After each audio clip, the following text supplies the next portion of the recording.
Okay, I want to kind of show a faster way to calculate what we just did in the previous clip. Namely, let's just start with any state, right? So you should be able to, starting any state y, write down that equation right there. So let's go through how to get it, right? This is the same equation that we obtained first from mu0, then from mu1, then from mu2, and then we kind of put 2 and 2 together and said, look, there's a pattern, and then we kind of got the final answer, which was this one. But now let's do it a little bit more systematically.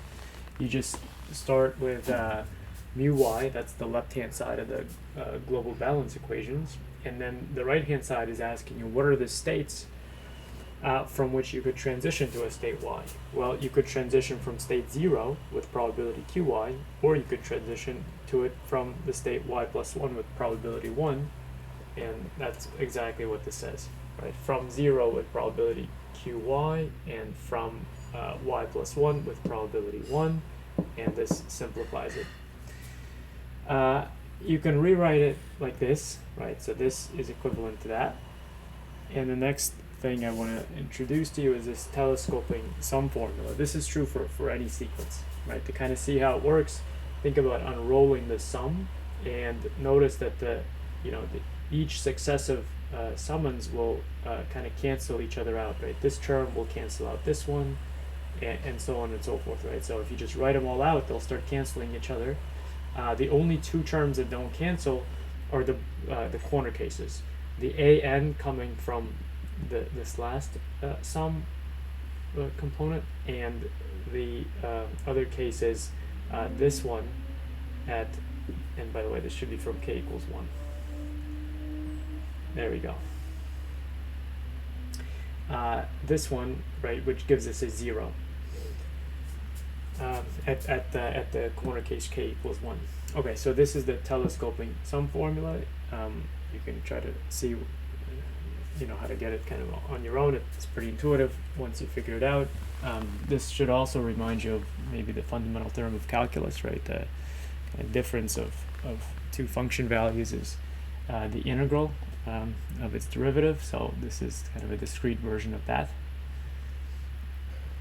Let's see. So what happens? We're going to try to apply this telescoping sum formula to this equation here, and you just sum over the y's. You go from 0 to x minus 1.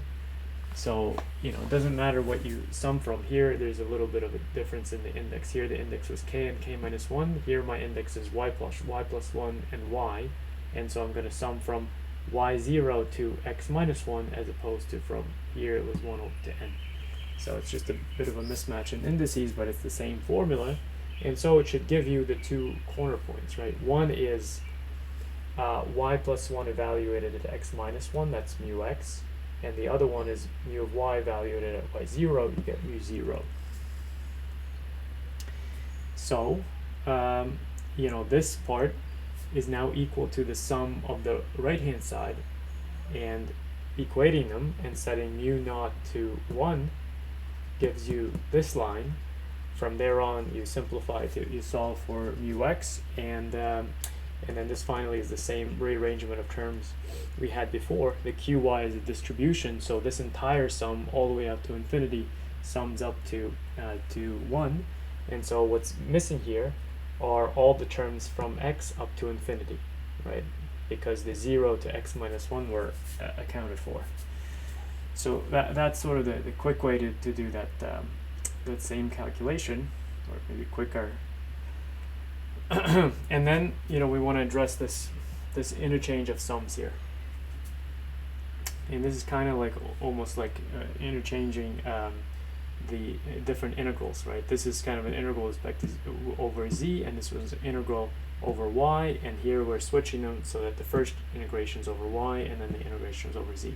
But they're sums, which is technically the same thing.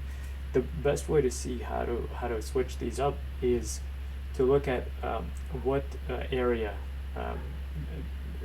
which points, right? So in here in the sum, it's over pairs of zy, but not over all possible pairs. So the question is which pairs are being covered here. So I drew kind of a diagram that hopefully makes sense, right? So z is on this axis, y is on this axis, and I'm plotting the identity line, right? These are points at which y is equal to z. So if you look at this sum, I'm going to fix a z, say 2, and then I'm going to sum from z up to infinity, and so I start at, the point where y is equal to z, and move up. I do the same thing for z equals 3, I do the same thing for z equals 1, I do the same thing for z equals 0, right, including 0, summed all the way up. So now if you look at what is a different way to enumerate these points, it's moving this way, right, sideways, moving for a fixed y, move the z. So fix the y at 3, you move between 0 and y, so sweep it this way up to and including this point. And the same for all of them, right? So it's just summing, but in a different order.